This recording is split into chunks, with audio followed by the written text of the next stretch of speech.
told you the other day, didn't we, about the slimmed down plans for the 75th birthday of His Majesty the King, King Charles III.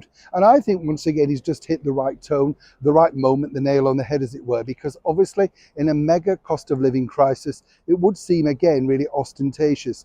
And obviously, you know, people including Queen Camilla, who also reached that particular age earlier this year, as she pointed out, you know, birthdays really should be for younger people. And particularly, she said, those that maybe want a certain gift, a certain present.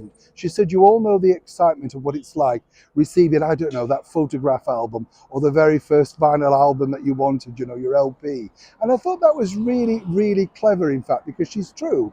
And as she said, when you get to a certain age, you're just grateful to be here and have your family around you. Maybe exactly that's what His Majesty the King is thinking.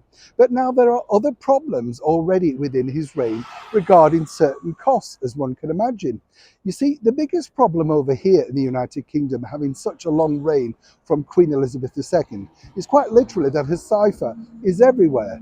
ER is emblazed literally on everything, as one can imagine. And as I've said to you before here on the show, it doesn't feel like she's left us at all because her image and her cipher are literally everywhere.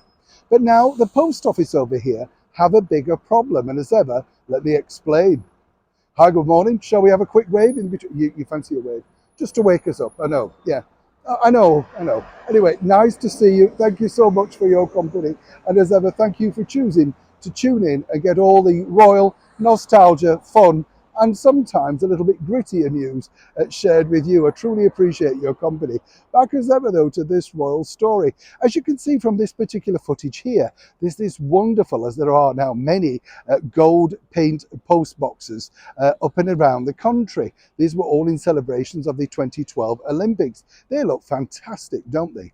But now the post office, which owns, operates and makes these particular post boxes, have a bit of a dilemma because they've already got more in commission, virtually fully made, that are going to be set in place with the cipher of ER on. Too late to change them, apparently. Now, according to a well-placed source, of course, normally, perhaps in the old days, all of these things would have been changed very quickly, very radically, not because, of course, of any fear, but, you know, if you think about it, in the old days, people wanted to get everything done correctly. Now, according to a well-placed source, the King Charles himself, has stepped in and said he totally understands the situation. It's not paramount in this cost of living crisis. And as one can imagine, and I often think this, while we still all use the postal service, it has to be dramatically reduced, does it not? When you think about it, you know, we have so many delivery services, so many things that we post online, emails rather than letters, even birthday cards we just download and automatically animate them. Although I like an original card, don't you?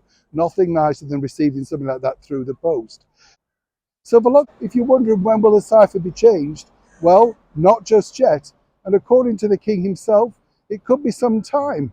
Now, for those that spot things from VR and of course other ERs, isn't it incredible when you think the history that has gone on in those post boxes? And if, like me, you like to look out and find a rather obscure post box and think, it's been stood there all these years, thinkers of the letters that it's collected, no doubt His Majesty the King possibly feels the same way.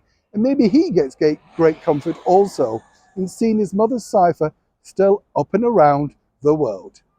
Neil Sean in the very heart of London.